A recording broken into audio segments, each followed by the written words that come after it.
Justice is one of the big questions in the Old Testament. The prophets are constantly looking at the question of whether God is just in the face of all the injustice that they're experiencing around them.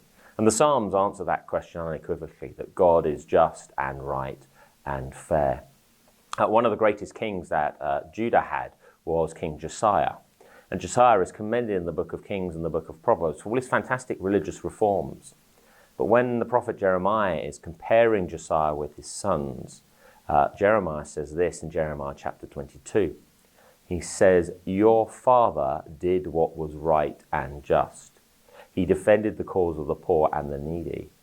Is that not what it means to know me, declares the Lord?" And so the prophets are absolutely insistent that you cannot claim to be in right relationship with God. You cannot claim to know God unless you act justly.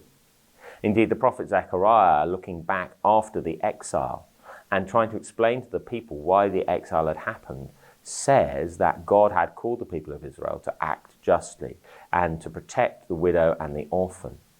And it says they did not listen, and so they reaped the whirlwind.